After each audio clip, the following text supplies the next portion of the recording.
धुवून पाणी काढून ती पूर्णपणे पाणी हा कसं निघतंय आणि कसं होऊन निघत नाही ती हिरीचा उपसा पूर्णच होईना. आणि किती जरी केलं बोर पाडलं तर दुसरं बोर पाडलं आणि तिसरं बोर पाडलं आणि हिरीचं पाणी कमी झालं म्हणून पुन्हा 70,000 रुपये होऊन घालवलं आणि पाणी आहे ती लागायची पाण्याची पातळी होऊन कमी व्हायला लागली.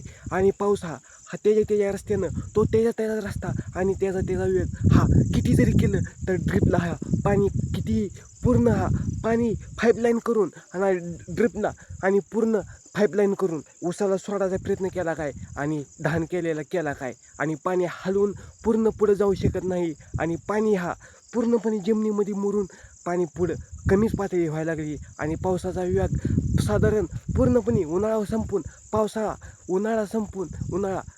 पावसाळा संपून पुन्हा हिवाळा आला. आणि हिवाळा जरी म्हणलं तर कसं म्हणावं, ही उलटा फेरा फिरलाय. उन्हाळ्यात पावसाळा होत होता आणि पावसाळ्यात उन्हाळा होत होता. आणि पाऊस हा वेगानं कमी नाही. आणि काही ठिकाणी टँकरनं पाणी प्यायला लागलेत आणि पाणी पूर्णपणे प्यायला सुधीक नाही. जसं की पावसाच्या एकदा हे माझ्या पावसा एवढंच की शेतकऱ्याचा हाल पूर्णपणे होणारच आहेत. पण त्यात कोणी डोळं पुसणारं येणार नाहीत.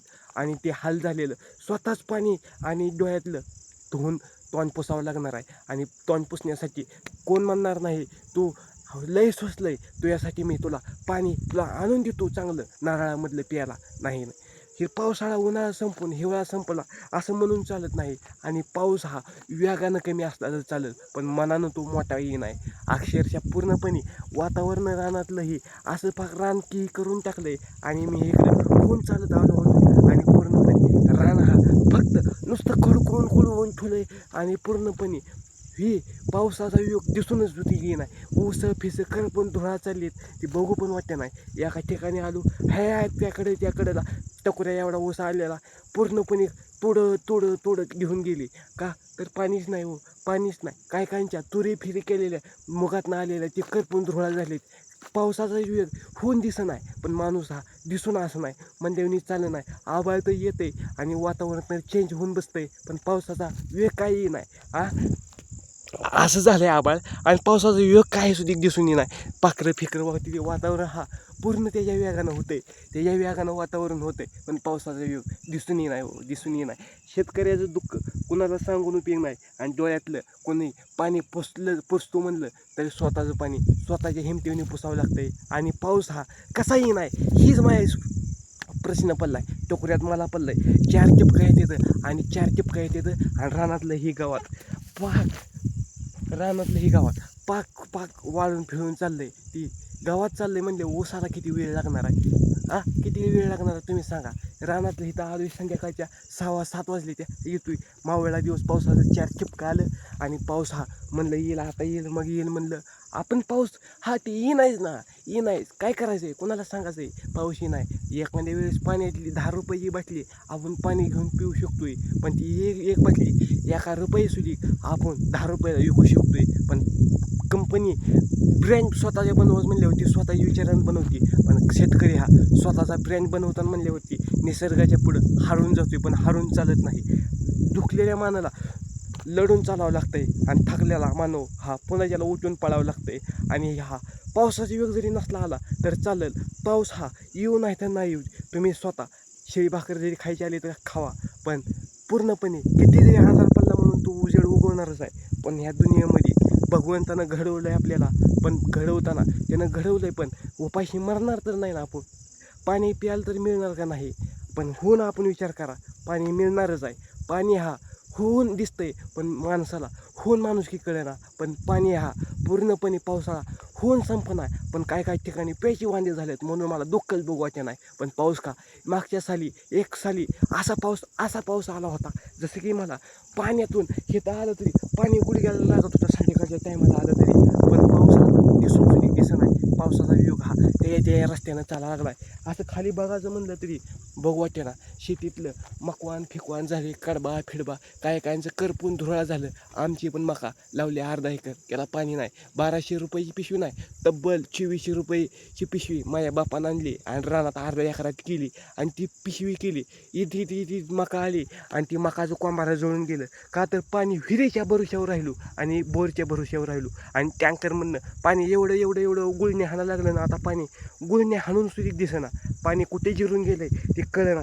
पण माणुसकी हा घासातला घास देण्यासाठी आहे. आणि मागच्या साली ज्वारी झाली होती तब्बल अर्ध्या एकरामध्ये 10-12 ठिकी, पण टप्पूच्या टप्पू कणस होती. पण आता अहो ज्वारीवर आली आळी, पण मकावर आली आळी, पण फवारण्याशिवाय काय नाही. औषधानं भरून गेलोय आणि वरनं निसर्गानं काय साथ नाही. काय ठिकाणी पाणी आहे, परंतु पाणी असून काय उपयोग नाही आणि पाणी पिण्यासाठी उपयोग नाही. थोका जरी वाळला तर नरड्यातला थोका वाळला तरी स्वतःच्याच हातानं ती थोका गिळावं लागतंय तोंडानं. पण पाण्याचा घोट हा स्वतःच उगवून नाही, बोरवेल घेतलेली स्वतःचा उपयोग येते म्हणून दुसऱ्याच नाही. हे होऊन विचार करा की पाणी हा बदलून राहील, पण माणूस का बदलून राहील का नाही, हे तुमचा प्रश्न आहे. पण पावसाळा हा कसा दूर होऊन गेलाय का माझं शक्य नाही. हे काय झालंय कलियुगामध्ये, पाऊस कसा नाही, हीच प्रश्न प्रत्येकाच्या हृदयावरती करून राहिलाय. पण त्याच्यावरचं सोल्युशन होऊन करायला शिका. एक लाईक करा बघता आणि तुम्ही फेसबुक आणि यूट्यूबला जाऊन फॉलोअर्स करायला विसरू नका आणि एक सबस्क्राईब बेल आयकॉन करा. आणि तुम्हाला कसा वाटते हे तुमचा प्रश्न कमेंट करून सांगायला विसरू नका. एवढंच बोलतो. मला पण लई बोलायची संधी बोलूच वाटते नाही तुमच्या संग सुधी न हो. माझा जीव किकलाय ते किकलाय, तुमचाही किकलाय. आणि मास्तर ही लावलेलं भारी ठिकाणी फ्रीज केलेलं त्याला पैसे देऊन भरून गेली. ती बागा सोडून दिल्या डाळिंबाच्या पाण्या वाचून, फुलं गळून गेली पेरूची.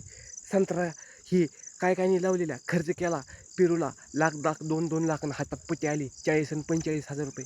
कर्ज करून भिकारी झालो, पण कोण लक्ष देणार नाही. पण लक्ष देणार फक्त निसर्ग. फक्त पाऊस पडला तर असा पण पुढचा सुधी घाबरून गार झाला पाहिजे. तर ऊस तूर मूग ज्याचं केलं होतं त्याचं ती काय सुधी दिसत नाही, ती दिसून पण दिसत नाही. कसा ही झाला आहे कर्माचा फेरा, ती कसा फिरलाय ती मला सुधी कळलं नाही. अशा टकोऱ्याला मी जसा हात लावतोय ती डोळ्यातून पाणी शेतकरी फक्त काढतंय, दुसऱ्याला पाणी येऊ शकत नाही बरं का. ही कधीही खरं आहे. पण हार मान नका. शिळी भाकर पाण्यासंग खावा, पण छातीवरती बोजा करू नका. कर्ज काढून भिकारी होऊ नका. फक्त जसं आहे त्यातून शून्यातून सुरुवात करा आपल्या रानामध्ये. पण कर्ज काढून सुधी रानाचं कर्ज करून देणं करून आपल्याला उपयोग नाही. ती आता मला अंधार जसा व्हायला लागला आहे तसं बोलायची संधी पूर्णपणे वाढेल. फक्त अंधार वाढणार आहे, पण मायबाप सुधी घरची वाट बघतायत. तसं शेतकरी हा पावसाची वाट बघतोय, पण पाऊस कधी पडेल हा प्रश्न उपस्थित प्रत्येकाच्या ठिकाणी आहे. टकोऱ्याला हात लावून बसतात तर काय डोळ्यातून पाणी आणतात, पण पुसणार कोण नाही. पण ही पट्ट्या आहे पुसणार. तर धन्यवाद, भेटू पुन्हा. हा.